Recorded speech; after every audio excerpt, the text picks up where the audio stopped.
There's that sound again. It says, we're back.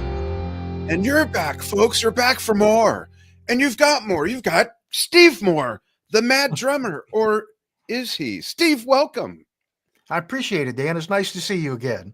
You too. This is going to be fun because we've never done it like this before. We've done some little quickie visits at NAMM shows and stuff, but now we really get to kind of take our time. And folks, we won't be too long. We're only going to go about 3 hours or so. Wait, what? But we really get to know you and your career and everything like that. But really, I think what I want to start out with, I'm looking at my menu here, is for people who have been under a rock for a little while or a long while that don't know a certain part of your history that's really fun, that everyone always gets a kick out of. And this is how I found you. And then we got to know each other and be friends. This is you actually being the mad drummer. And I'll play the video and then let you kind of unpack that story. Okay. Sure. Here we go. Check this out, folks. And this is a lesson for all of you. I want you to watch this over and over so that you too could be an expert at stage presence.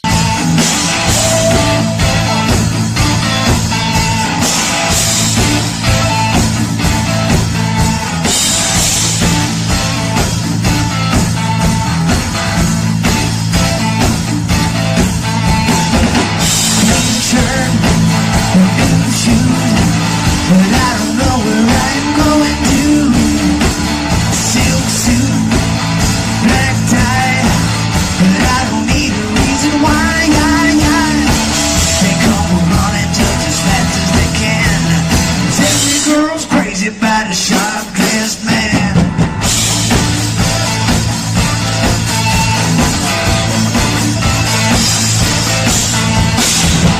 Gold watch, diamond ring, but I ain't missing not a single thing. I've been watching this thing for freaking years, and it's impossible for me to watch without smiling. It's just so fun to watch. Well, that's great. So talk about your backup band there. And how that whole thing unfolded, and then we'll go from there. Sure. I'm trying to think if we should start from why I play the way that I play, or just the video. We'll just start from the video. Okay. So that band I had been with for several years, and the way that the antics started, if you want to start with that, is I had played with metal bands pretty much my whole life. So when I got with that band, Rick K and the All Nighters, I went from playing really, really, really heavy, fast material to more straight ahead, material. So I started incorporating some of the spins and twirls more so to amuse myself than to necessarily draw attention to myself. It was just, it kind of made me laugh. And it was, you know how all bands are. It's that inside joke kind of thing. You do something funny and the bass player laughs, and then the guitar player gets on it. And as a result of doing that, that expanded over several years to where Rick and I started to develop a nice rapport, and people enjoyed that. So we just kind of did more and more and more of it. Now, getting to that particular video, we were at a place called Knoebels Grove, which is an amusement park in Pennsylvania. Beautiful place, a great place to visit. But I think we played like 7 days in a row there. And we usually did about 3 shows a day, like a 1 o'clock, a 6 o'clock, and an 8 o'clock. And that particular performance is the 1 o'clock show. And there was probably only, I don't know, 30 people in the audience, I would say, because it was like 100 degrees. So to us, it was just another show. We really had nothing in it. We were just going out and punching the clock like any other day. And then someone videotaped it, and they uploaded that video to YouTube. And originally it was called something like, I don't know, Crazy Drummer, Drummer Goes Bonkers, something like that. And it didn't have that many views. It only had maybe 1,000, something like that. And then someone different pirated the video. In other words, they technically stole it, and re-uploaded it. And I believe they lived in Indonesia or someplace. I mean, I'm not making that up. It's someplace like Indonesia that they actually lived. And when they uploaded the video, they titled it this drummer's at the wrong gig.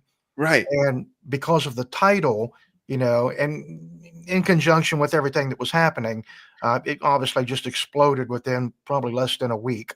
And So, that tagline stuck. right. Well, but so much of it had to do with, again, and I've never, the title. It was Yeah. it was really the title that really kind of put it over the top. Yeah. Interesting. And where did you mention metal? So let's just kind of keep working backwards. Sure. What type of metal music were you playing, and was it original music? Was it cover music? And who were some of your biggest influences in that genre? Mhm. To start with, it was the pretty typical stuff. Meaning early on, Motley Crue, that kind of thing, as Yeah. far as very, very, younger years. Um, Mhm. Around say 18, 19, at that point, I started to get into really progressive music. Mm. Obviously Dream Theater, Oh, yeah. um, Great.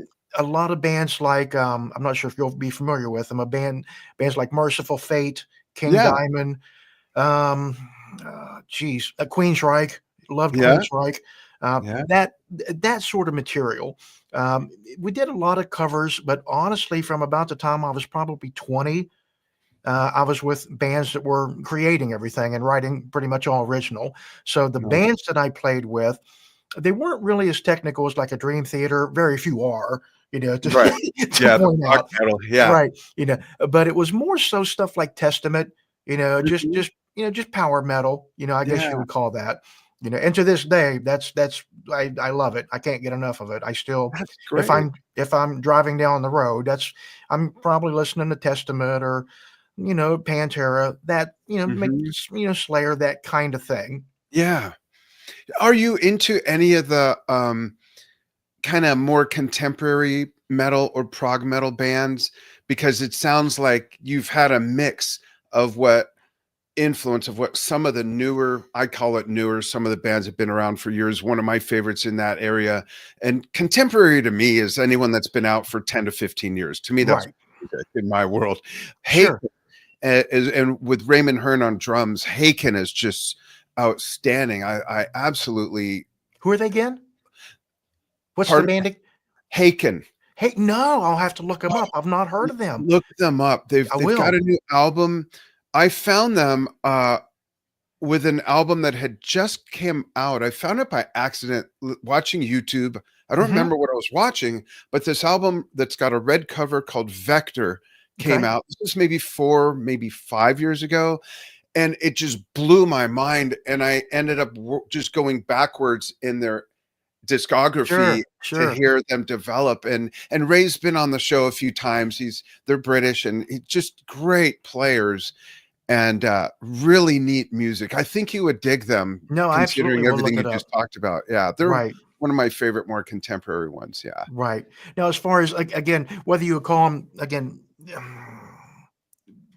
contemporary, I don't know, Right. uh, but I'm very much into bands like, as far as more today's versus, like, say, legacy kind of bands. Yeah. I'm very much into, like, Periphery, Oh, yeah. Architects, that kind Yeah. of thing, right? Polyphia, those Pellini, sort of bands. are you a fan of Pellini or Tesseract? No, I don't think I've heard of them. Oh, check those out too. I will. Pellini I and absolutely will. Tesseract. Yeah. Yeah, there's some really neat stuff out there. You There know, really I is. I'm one of those older guys that has said and still says, "Okay, I gotta do this the right way." There'll never be music out again like in the 70s. A Sure, and right. there won't be. There Right. won't be another Close to the Edge, Tales from Topographic Oceans, Dark Side of the Moon, Brain Salad Surgery, or Mm-mm, Minstrel in the Gallery, A Passion. There will never be any of that, let mm-mm. alone all the Led Zeppelin. But that doesn't mean there won't still be great music coming out, because I think there is. And I think Absolutely. that some of the genres have even been like, if you picture dollops in a pan of pancake mix, Mhm. the older bands I mentioned were kinda more clumpy and spherical and stuck to themselves, whereas Right. now those genres have spread out and kinda overlapped, and there's so much more Very much. infusion Mhm. of different things. Spike T. Smith turned my wife and I on to a band called Bad Brains, which is Sure. punk reggae. Are you Mhm. familiar with that? Yep. Love their stuff. So who would have thought, right? Right. But thankfully, there is still some really good music coming out. And thankfully, there's music that's 50, 60 years old that's still relevant as well, which is interesting. Yeah, I think the biggest for my 2 cents anyway, it's just likely the way that it's created. Yeah. Not to say that there aren't still creative people. Basically, going along with what you're saying, Yeah. that there is still a lot of very creative people. The process is just a little bit different than it Yeah. used to be, say in the 80s, or when you have four guys, you throw them in a room, you You start. get in a hot, stinky Yeah, room. Yep. right, and it sounds atrocious, and then it Yeah. sounds less atrocious, and then little by little you iron it out and you Yeah. develop something that's very unique. Where that's really, I mean, it's still done like that some, but for the most part, the process has just changed. But again, Yeah. the creativity is still there. It's just a different color now. That's it, at Right. least my opinion anyway. I It's try not to get true. too doom and gloom on it because I still Yeah. think there's good stuff out there. There's absolutely benefits to being in that hot, stinky room where Oh, the I love beer it. gets warm by the fourth song, and you I guys, love it. you can laugh, you can Mhm. yell at each other, you can, you got the whiny girlfriend in the corner who that one guy always brings. You got that, right? Right, But you then, got to, yep. yeah, and then at the other end of the spectrum, you could sit in a room like this in your home studio in your underwear, or maybe even someone else's underwear, Right. and share files around the world and be on someone's record. Yeah. But the for I for my 2 cents, the creative process, I think when you get that, there's a different synergy that happens when you're in person and you have those relationships and Mhm. you know each other. And those were my old band Yep. days and all of that. But there's either way, there is still a lot of great music coming out, which you said. Yeah. I think one of the biggest things, and again, I try not to be pessimistic about things. I always try and find the good if possible. But I think one of the Said the things, mad drummer. yeah, but I'll try and say this in a positive way. One of the things that I miss, I guess that would be a fair way of saying it, is I miss patience. And what I mean Oh, by that is, it's, I don't know. I mean, I'm patience for the dating. process. Right. But well, no, not so much the process, the product. So Oh, so in other yeah. words, you're I don't know, it's 1975, you go out, you buy a record, you bring it home, you put your phones on or whatever your process Yeah. is. You put the record on, you put the needle on, and that experience is something that most people don't have the patience for any longer. Yeah. So, so in other words, let's say whatever the theme of that particular record might be, let's say that it's actually required to have, I don't know, 2.5 minutes of just thunder, just as Yeah. ambient, because it's setting something up, Yeah. or maybe it's just crickets, the complete opposite, whatever that might be. Yeah. But that setup, you know, people were patient because they Yeah. wanted to experience. It would be like going into a movie theater and just you got Yeah. to set it up a little bit, and with most people today, no, just give me the meat and potatoes. You know what I mean? They Yeah. don't really want to take the time to have that experience. That's really what I miss because as you said earlier, you couldn't do it today. I mean, if a Yeah. band, if you tried to put a song on the radio and it had a 30-second intro of just ambient noise, Oh, mm-mm, people no, turn the no, channel in a heartbeat. And immediately, and I miss that. I miss that. even what you're referring to, I think, touches on the whole orientation of track listing that was built for a two-sided form of medium, whether it Right. be cassette or Mhm. vinyl. And what's interesting is that there was the whole idea of taking it off, flipping it over, and then going to what's next. There was a lot of thought went into, Oh okay, my where god, do these of songs go? course. And Right. now it's backwards. Now you have bands that have been putting out CDs and online stuff for years that are starting to put out vinyl and it's a whole opposite consideration because they were Absolutely never right. there before. And it's Right. interesting. Yeah. Yeah. And by the way, folks, let us know where you're watching from, or if you have questions for Steve. I'll check comments in a moment. I'm in Globe, Arizona, 100 miles from Phoenix up in the mountains. And Steve is in an undisclosed location in West Virginia, undisclosed because we don't want him to get kicked out. So why drums? When did it all start and why? And do you play other instruments? Ironically, I actually just posted a video on my YouTube channel last week about this very topic. Oh, nice. But in short, I actually started playing guitar when I was 6 years old. Really had no interest in drums at all. And then I ended up meeting what later became my best friend. I think we were in fourth grade, fifth grade, something like that when I first met him. He was a guitar player as well, but he was also a drummer. So, we thought, well, we got to make a band together. I mean, Right. that's just the rules. You have to. Yeah. So we played together for about a month or two is about all the longer it took. And then we kind of flip flopped, and I said, man, drums are kind of cool. Teach me something. Teach me something. And I said, oh, I'm really liking this. So then he went back to playing guitar and I started playing drums and I pretty much put the guitar down at that point. I mean, if you give me a guitar, I mean, I can still choke out some chords, that kind of thing. Yeah. But I would never label myself a guitar player, Right. and I actually even played trumpet for a while, even played banjo, believe it or not. Oh, wow. Yeah. But again, it was all just something on the side. I mean, I never took any of it really seriously. Yeah, It was always banjo's drums. a difficult instrument, isn't it, Steve? I love it. Yeah, it is though. It is.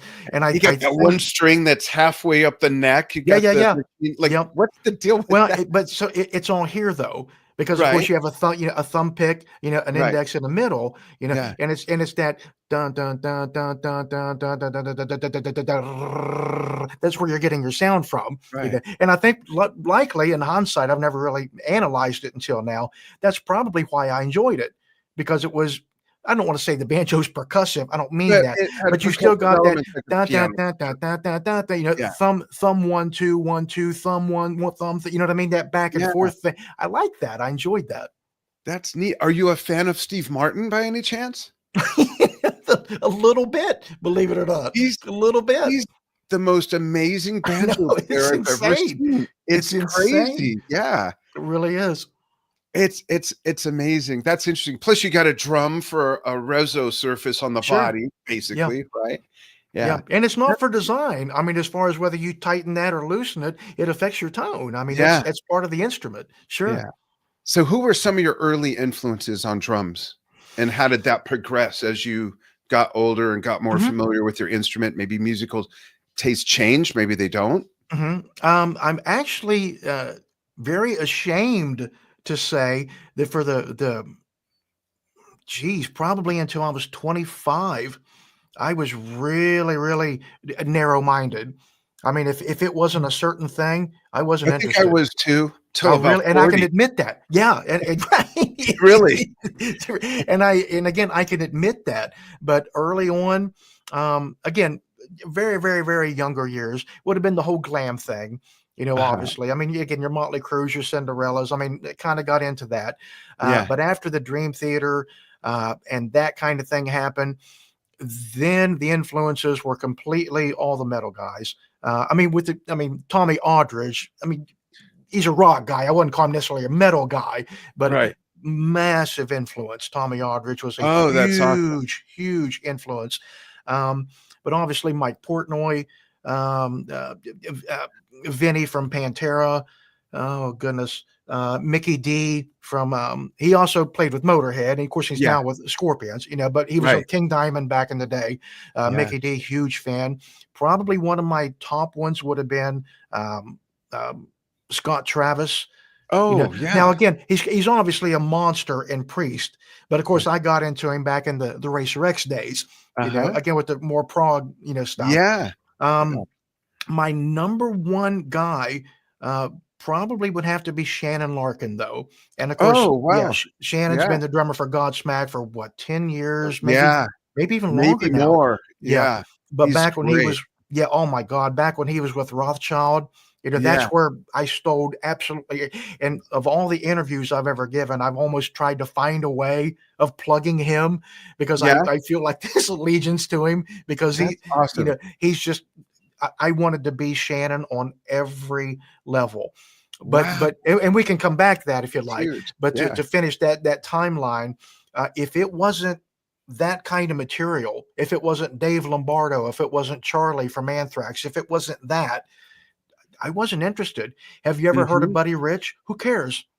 Right. No, Right. and I'm so ashamed to say that. I mean, even Bonham, I didn't even care about Bonham because it wasn't that thing, you know. Yeah. You And had then a after certain flavor ice cream and nothing else mattered is it kinda really like it what it was. really didn't. And Yeah. then Just give me a actually bigger spoon of the same right. stuff.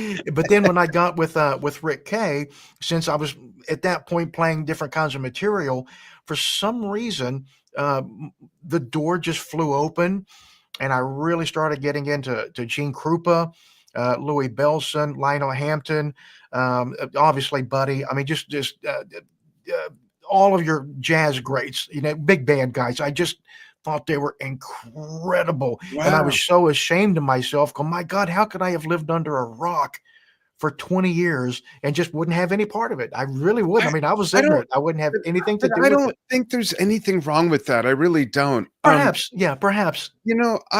I was very stuck in my ways for so Mhm. long, and in some ways in my 60s, I really still am. Yeah.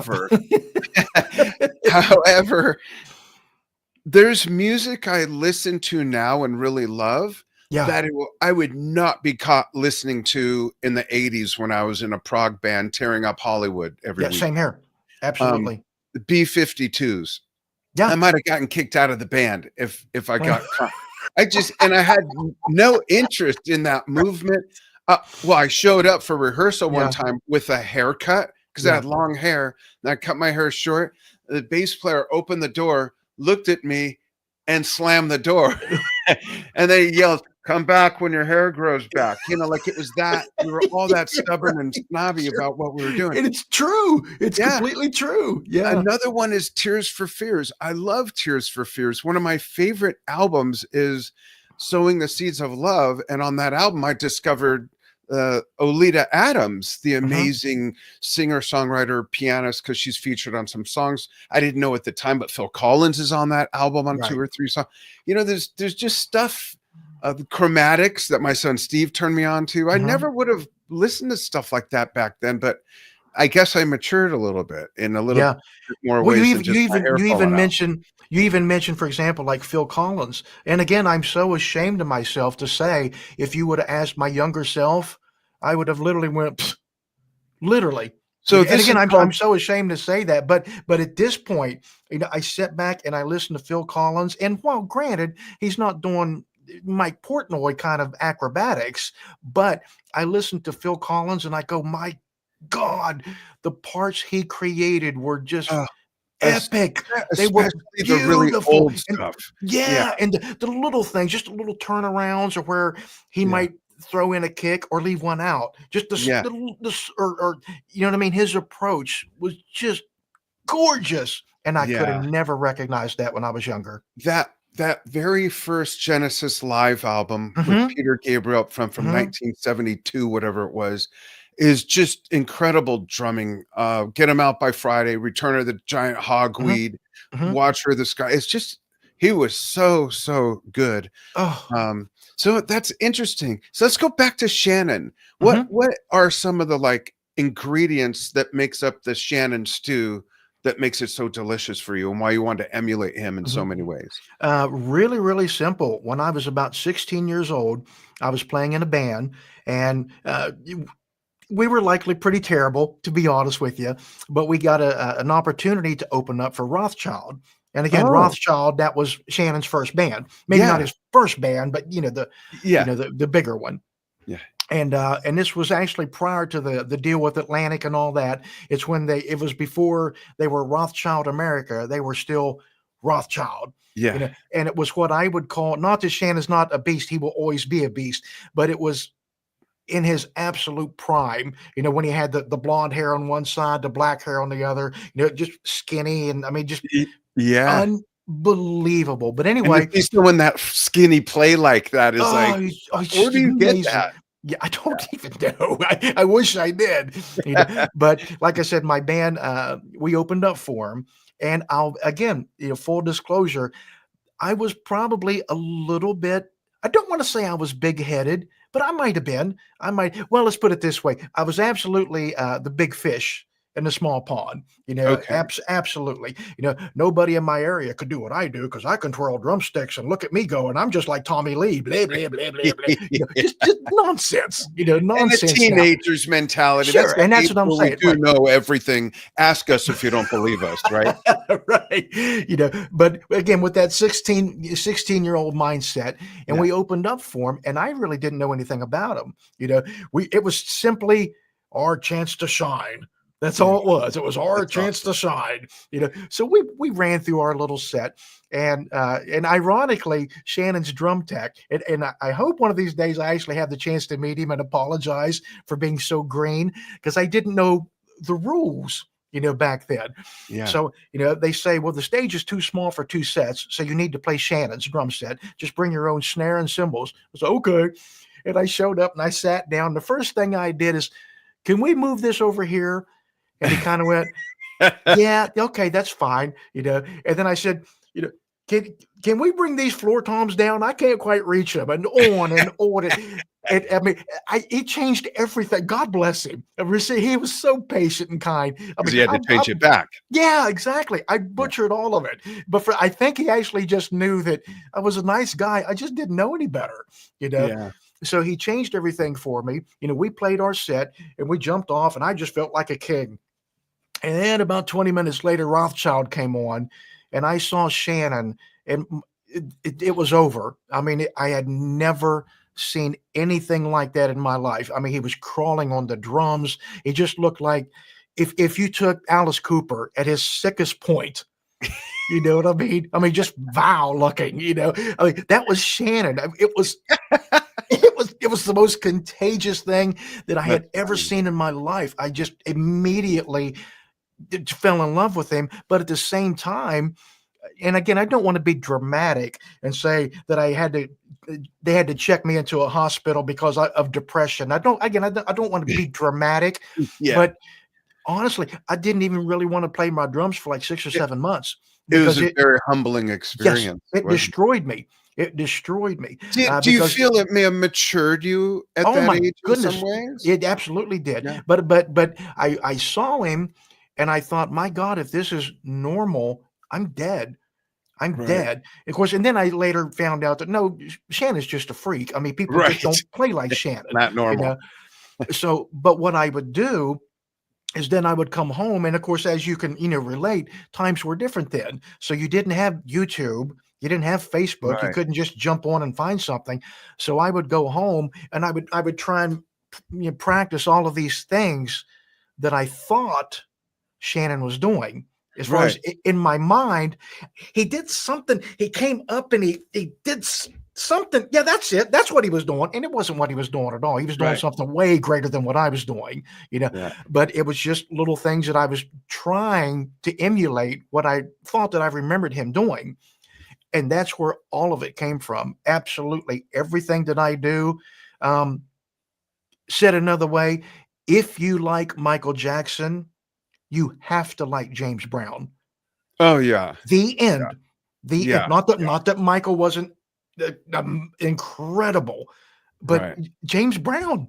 Yeah. And it's the same thing. I mean, I've With said so many Stubblefield times. doing the grooves and just Oh my God. Yeah. Yeah. But Shannon was the godfather. I mean, he Yeah. started all of it, and even so many guys that you see today that do that kind of thing. Yeah. Shannon. Yeah. So Shannon. did you start to always follow him, buy his music, go see him in concert? Did that become your part of your education? Oh yeah. Yeah. Yeah, absolutely. And ironically enough, they were playing a place in Morgantown, West Virginia, which is only about, I don't know, an hour or so north from me. And they came off the stage, and it was a really, really dumpy little place. And again, this was before they got signed, to Atlantic. And Shannon walked off the stage, and he was about 4 feet in front of me. And my buddy got my attention, and he said, "Hey, it's Shannon right there. Go say hi." And I went, "No, I can't. I don't want to." And I later had to explain to him I didn't want to meet Shannon, because I just got so much inspiration from him that I was terrified that he might be mean. You know what I mean? He might Oh, be, you didn't it want might that be a bubble letdown. bursted. Yeah. Yeah. And I didn't want to take a chance on, I met him. He was awful to me, blah, blah, blah. And now I can't watch Right. him the same. It's just not the Right. same. Now, with that being said, I mean, later on in life, I've met him probably, oh my goodness, half And dozen he times. really is Oh, he's awful. such, No, I'm kidding. but he's the sweetest guy. You know what I Yeah. mean? He's just so soft. I mean, he's a great guy. Great Yeah. guy, but I didn't want to take the chance because Right. again, I could draw so much inspiration from him You needed to that I didn't preserve want to meet. that, Yeah, or because if let's just say he was at the wrong end of, what right, you were expecting or wanted, then where would you go? Right? right, absolutely. Yeah. But Very just loved interesting. him. I was going to ask if you met him because I interviewed him at the 2020 NAMM show, I believe it was, in the Yamaha, not even Right, booth, Yamaha hall. right. And How true my is that? Yeah. right. And my really good friend A.D. Adams, who plays drums with Louis Prima Jr. and the Witnesses, and uh, a bunch of other different types of music. He's one of my closest friends. Lives in Phoenix. He's known Shannon for years, and we just kind of bumped into him. And he said, "Shannon, this is Dan. Drum Talk TV. Dan, this is Shannon Larkin. You guys need to talk." And he just kind of stepped back, and I had a camera person with me, and we just did it. It was really cool. And he was just like you said, very sweet guy, Yeah. and still skinny, but not as skinny. Yeah. But he was very gracious with his time, just like right on the spot like that, which was cool. I want to take a look at comments. Let's see. Super happy to see Steve out doing the content he's been doing. That's from Ghost in Me watching on YouTube. And then our Steve, my son, our producer. Oh, good one. Thanks, Steve. When we were talking about more contemporary metal bands and prog metal, we've had these people on, and these are good calls by my son. Caligula's Horse. Are you familiar with them? Not a lot, but a little. Yeah, they're really good. Earthside are definitely worth checking out. And then he's got, I always mess up the pronunciation of this. Gorea, G-O, here, I'll put it on the screen. Here's some other really good suggestions. No, I'll look into those for sure. Yeah. Check them out. Because I love new stuff. I just love it. Love new stuff. I can't get enough. Cool. Love it. That's cool. And Steve mentioned, we were mentioning all the Steves earlier. This Steve, that Steve, here Steve, there Steve. Old Dan Shinder had a kid. Oh, never mind. So did you then, probably not, but is there music you listen to now? I'm trying to formulate how to properly ask this so it makes sense. Is there music you listen to now that, had you listened to it back then, would have been a guilty pleasure that you wouldn't have told anybody about? Like, again, for me, it'd be 52s, even Duran, never listened.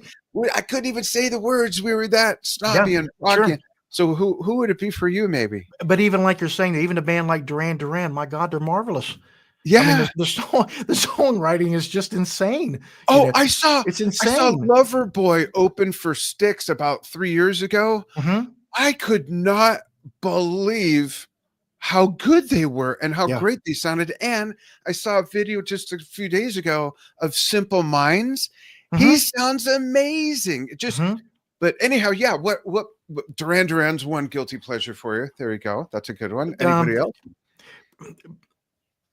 I don't know that I would say I would be ashamed, but wouldn't have bragged about it. But the Cars. Oh yeah. Oh my God, I love the Cars. Yeah. Just loved them.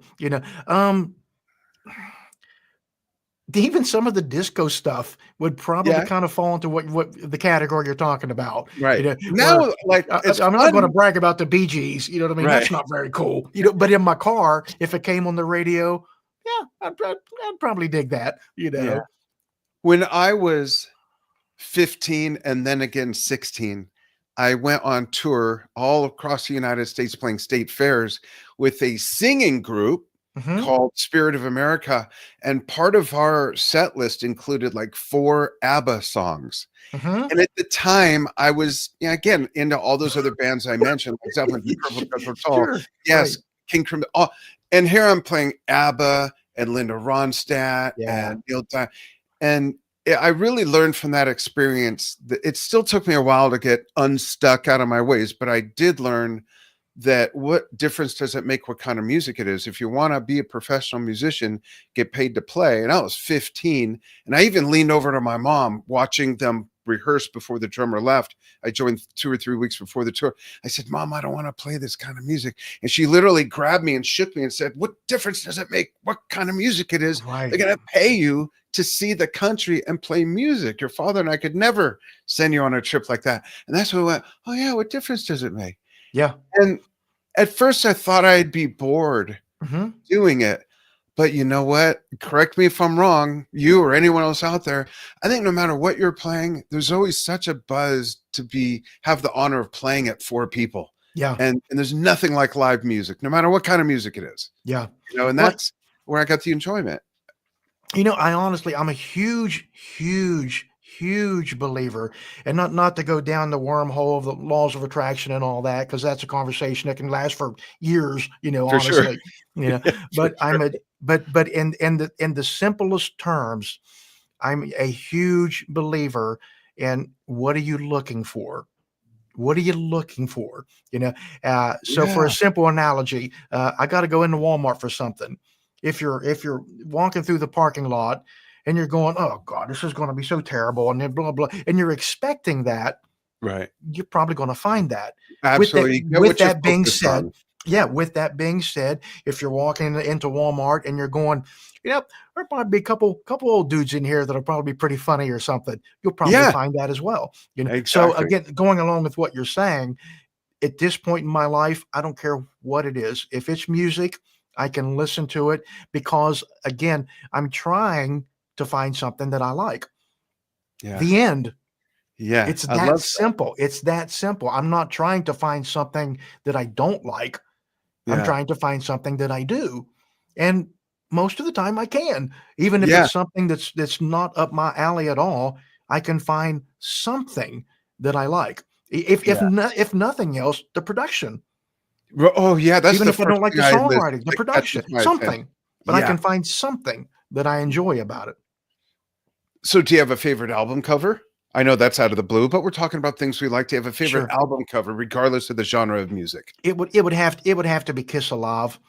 Mm, 1, yeah, yeah, Kiss Alive 1, and then probably 2. Obviously, 2, meaning, you open it up and, yeah, you yeah. know, but as April. far as just the cover, yeah, it's gotta be Kiss Alive because to me, that captured everything, I mean, when Cool. you're a kid and you wanna be in a band and you saw Kiss, Yeah, that that's it. That's the yeah. top of the mountain. It was just the epitome of over the top, ultimate. Like we didn't know we could indulge that far. It's Yeah, just so out there. Yeah, yeah.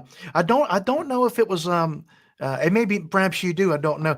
I can't remember if it was something that Doc McGee said, or if Doc got it from Gene or Paul. Or I don't really remember the source, but one of them had always said anything worth doing is worth overdoing, yes. and I I think just thought that's Gene brilliant. said that. That's brilliant. Yeah, I think he got it from Gene. Yeah.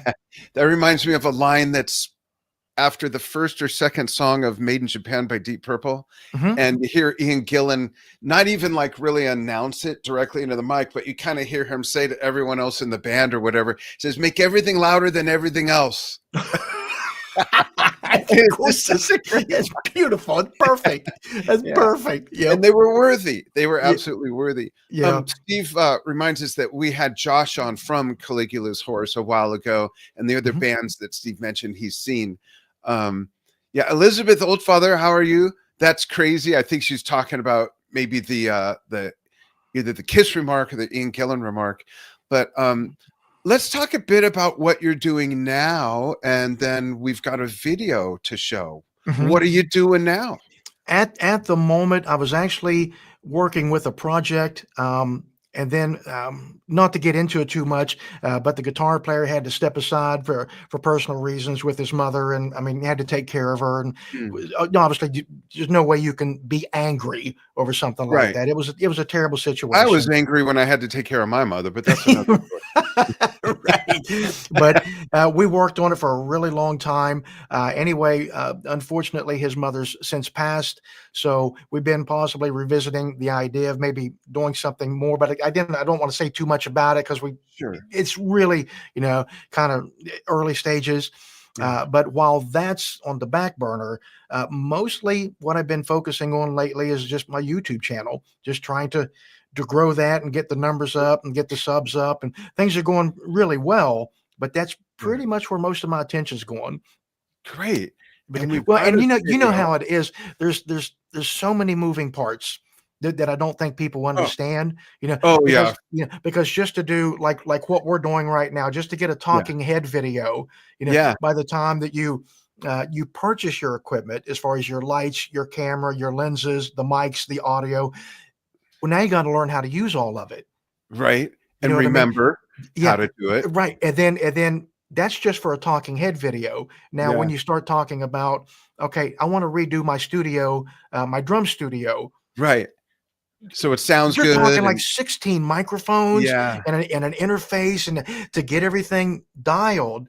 Man, it's a tremendous amount of work. But that's Yeah. kind of where I've been headed, is trying to get things set up to where the workflow is efficient, so that I can start putting out more talking head That's videos, cool. some interviews, kind of like what you're doing. Great. Obviously, some more playthroughs. But again, the setup, It's a it's lot of dreadful. work. It's Yeah. it really is. It's less work than submarine engineering school, I've Yes, heard. that's true. That's And true. so much work that by the time it's even close, I don't put anything into any of this. I mean, what you see is what you get. But let's play a song. This is one of Steve's original tracks, The Mad Drummer. It's called Brick Mistress. Check this out.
All right, folks, that's all you get. You got to watch the rest on Steve's YouTube channel, but not yet. We're not done. There's a few things I noticed there that I want to ask you about. We'll get to the gear in a moment. Beautiful kit. I noticed the internal mics on the toms, but it seemed to me, looking at the overhead shot, that considering how you're playing, your grip actually seems to look quite relaxed. Is that the case? Yeah, it actually is. Yeah, very Yeah, much so. that really caught my eye. Where I saw the Tommy Aldridge influence absolutely in that. And the kit is beautiful. Give us a breakdown of what's going on there. With the drums, the gear, the kit. Yeah. Yeah. It's a Tamistar Classic Birch Babinga. Let me think off the top of my head, because I've had so many. The kicks were 22 by 18. The toms were 12, 13, and the floors were 16, 18. Of course, obviously Sabian cymbals. I think at that time most of them were. You put me on the spot. I can't think of the model numbers off. You need to see the video. Yeah, actually, the same thing. I do have a video on my channel that goes into absolute every single piece of it. Oh, good. Oh, we'd love so to for anybody that is know that. interested. Yeah. Okay. Very cool. And and what are the heads? You're still with Evans. What heads are on that kit? Yeah, They sound love great. Evans. Love Yeah. Evans. I'm Cool. trying to think. Again, I'm the worst. I mean, I change everything every single week. Were the floor toms red clear heads? No, Or I know were they weren't. like- They were probably the EC2s, I think. Okay. I do remember that the kick drums, I've tried the EMADs so many Yeah. times. I've tried the EMADs, the GMAD, the EMAD 2, and it seems like anything. I love the sound. Love the sound, especially with the internal, muffler. Yeah. Love it. It just sounds so thick. I can't play it. I can't really? play that. No, I always go to the I think it's the EQ3. Is it because of the response?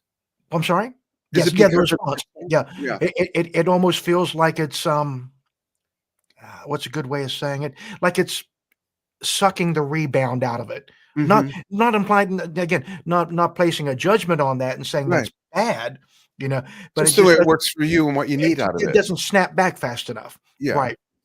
Yeah. So, and then the head, I believe with that one, I was probably playing the hybrid, which I love those heads. They're incredible. You can just beat them forever. And they actually start sounding better before they I've seen break. that with heads before. Mhm. Yeah. Yeah. What was I going to ask? I just had a thought that went, That never happens to me. Thank goodness. man, Thank what goodness, just yeah. happened? What was that? What day is this? Just kidding. Oh, I know. What's with the other music? Who's playing the other instruments? Is that you?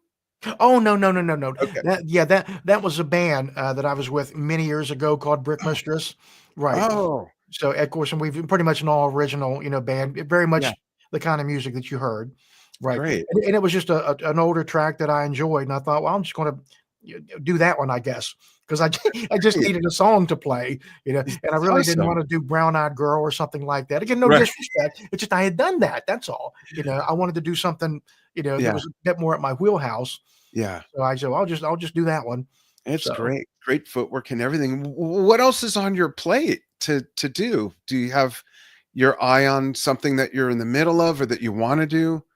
Honestly, I'm extremely open at this point. I think I've kind of fallen into a let's call it a type. For example, Henry Winkler. Once he was Fonzie, you're Fonzie. Yeah. That's Yeah. forever that typecast thing, Yeah. And I think what happens with me is someone that might run a band, as far be it whether the guitar player, the singer, they might look at some of my stuff and immediately think, oh my God, no. We're Right. not hiring that guy. No way.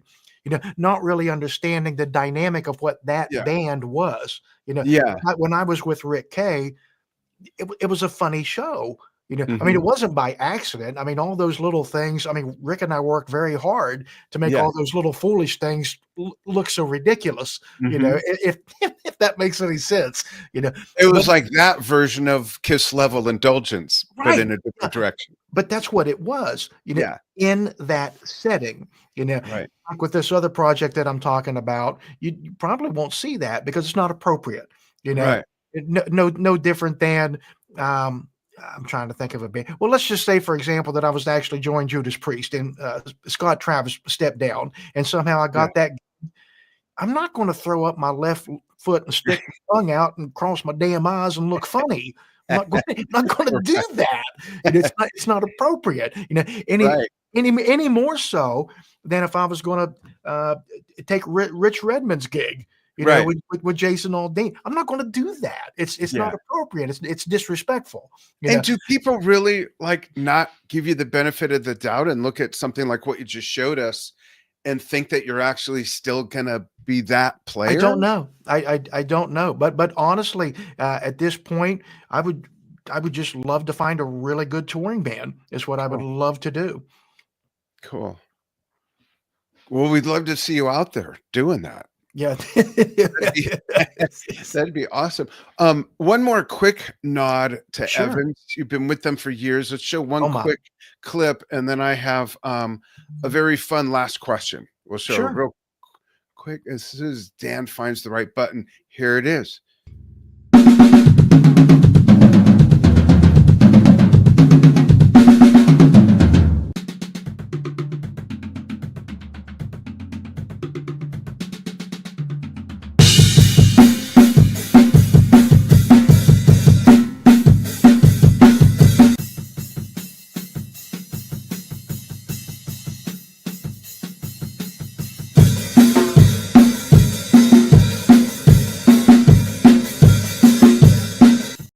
You don't see that happening with a Judas Priest song? I mean, it did in a different way, right? But for a quick plug for Evans, that was actually a video that they wanted me to do a while back, displaying their what are they called, the DB1 heads, Mhm. and I tell you, I can't say enough about them. I love them. I literally that's have them great. on 2 drum sets at my house.